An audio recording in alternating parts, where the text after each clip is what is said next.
আমি এই ফজিলত বলতে গিয়ে আরেকটু বলি।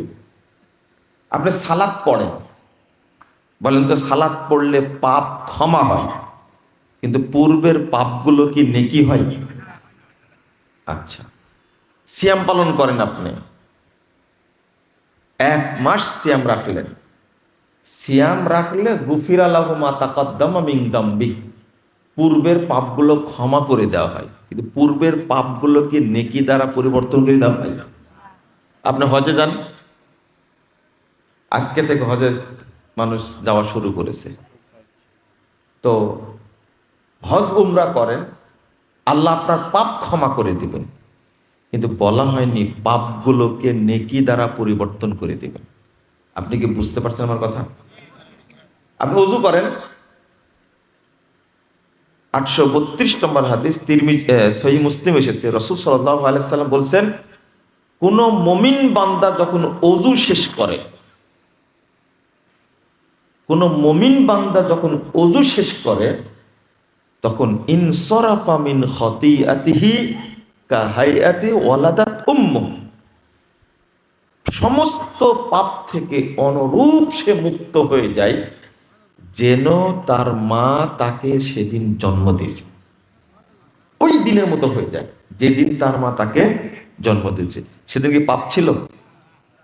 এত সুন্দর ফজিলত, কিন্তু বলা হলো না তার পূর্বের পাপগুলো নেকি করে দেওয়া হলো, বলা হলো। কিন্তু যে জায়গায় বসে আছেন, আল্লাহ নবী সাল্লাল্লাহু আলাইহি সাল্লাম বলছেন, আল্লাহ তাআলা বলেন, এর আগের হাদিসগুলো বললাম সব রাসূল সাল্লাল্লাহু আলাইহি সাল্লাম বলেছেন, কিন্তু এটা যেটা বলছি এটা হাদিসে কুদসি, আল্লাহ বলছেন, মসজিদে আসলে আমি পাপ ক্ষমাও করে দেব, পূর্বের সমস্ত পাপকে নেকি দ্বারা পরিবর্তনও করে দেব। কেন এটা এত পাওয়ার? কেন পাওয়ার? হলো দিন শিক্ষার মাজলিস। এটা আপনি 65 বছর যাবৎ সালাত পড়ছেন, কিছু শিখেছেন? কিছু শিখেন। ওই জন্য ওর যে পাওয়ার এটার বেশি। আপনি সিয়াম পালন করেন 65 বছর যাবৎ, রমাদান মাস 1 মাস করে, কি শিখছেন আপনি? কিছু শিখেননি আপনি, কিন্তু মাজলিসে আসলে কিছু শিখতে পারবেন। এই জন্য আল্লাহ তো ফজিলত দিয়েছেন, তাও 3-4 ঘন্টার জন্য।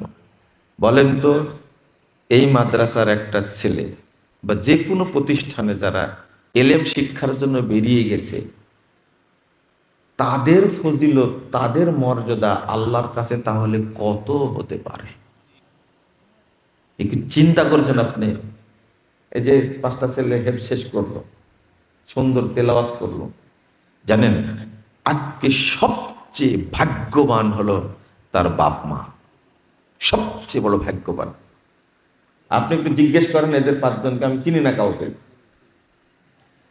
এদের মধ্যে এদের বাপ একজনও শিল্পপতি নাই, জিজ্ঞেস করেন আপনি, নাই। 2, এই 5টা ছেলের বাপ একজনও প্রফেসর নাই, জিজ্ঞেস করেন আপনি।